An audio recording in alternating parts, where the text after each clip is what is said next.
Assalamualaikum Sobat Pena Islam, kali ini kita akan mengupas kisah keramat Abu Dilung, ulama keramat dari Ulegle.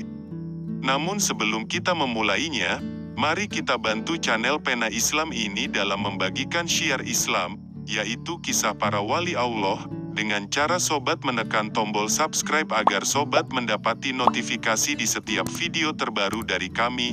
Ingat sobat, subscribe itu gratis. Bagi yang udah subscribe, semoga selamat dunia akhirat, dikarunia anak yang soleh dan soleha, dan dikabulkan segala hajatnya. Amin ya rabbal alamin.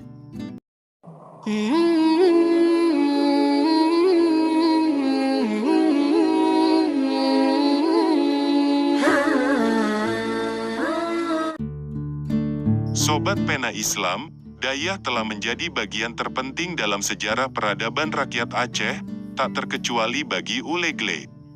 Jika mengunjungi Ulegle, apalagi hari Jumat, Anda akan banyak melihat santri dan santriwati berlalu lalang berpakaian sopan, bahkan ada yang mengenakan cadar. Tidak perlu terkejut, karena kawasan Ulegle memang daerah yang banyak memiliki dayah atau pesantren. Salah satu dayah terbesar dan termasyur serta menjadi ikon dayah di Gampong Ulegle adalah Dayah Darul Munawarah yang berada di Desa Kutakrung. Dayah ini dipimpin ulama besar Aceh, Al-Mukarram Abu Usman Ali yang lebih dikenal dengan panggilan Abu Kutakrung. Semoga Allah panjangkan umur beliau. Selain Dayah Darul Munawarah, di Ulegle kita bisa temukan dayah lainnya dengan sekejap mata. Maka tak salah bila ada yang menyebut Gampong Ulegle sebagai kampung santri. Bila Jumat malam tiba, dengan begitu mudahnya kita akan mendengar lantunan Dalail Khairat, kumpulan selawat yang ditujukan kepada Nabi Muhammad, karangan Syekh Muhammad bin Sulaiman Al-Jazuli, dari berbagai penjuru. Bagi kalangan santri, wirid ini sangatlah tenar yang rutin dibacakan setiap malam Jumat dengan harapan di hari kelak mendapat syafaat dari Nabi Muhammad. Sobat Pena Islam, tak banyak yang tahu, sekitar tahun 1940-an terdapat salah satu ulama Aceh yang sangat disegani banyak orang, Tengku Ahmad Bantan namanya.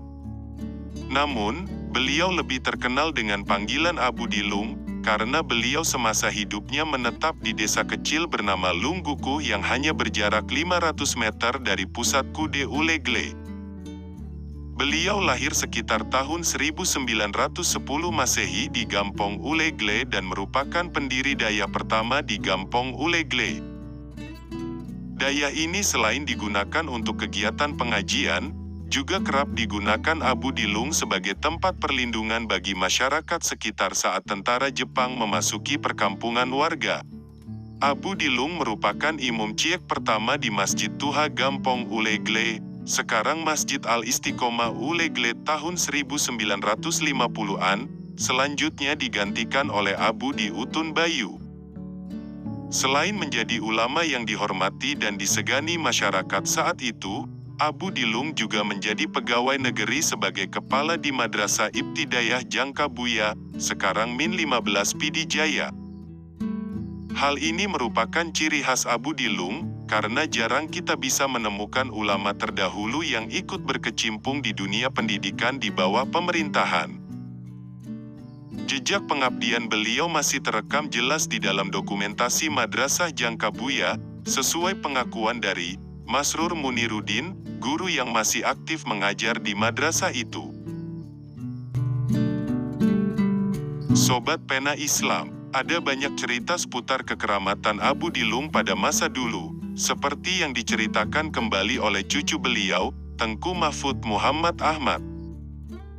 Menurut Abu Kutakrung yang sempat menjadi saksi sejarah saat Abu Dilung berpulang ke Rahmatullah pada tahun 1958, saat itu kuburan beliau tak berair sedikit pun, padahal lueng, sungai kecil, di dekat tempat kuburannya digali dipenuhi air.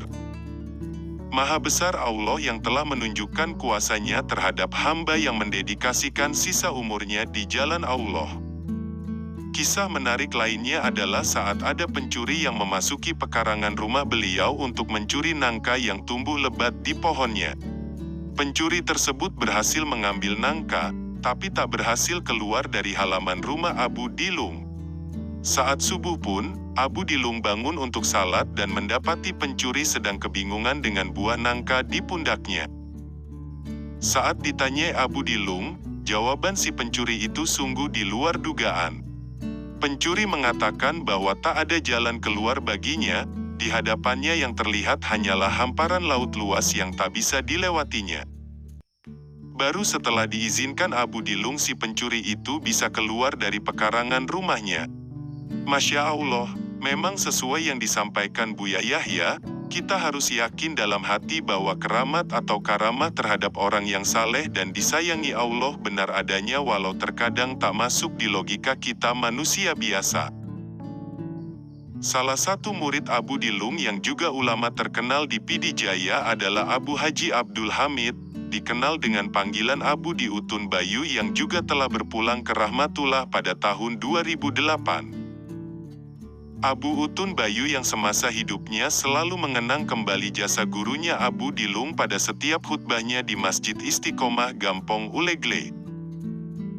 Sekarang, makam Abu Dilung masih bisa kita lihat di area pemakaman keluarga di Desa Lungtungoh, Gampong Ulegle. Jarak tempuhnya hanya sekitar 2 menit dari Jalan Medan Banda Aceh ke makam Abu Dilung.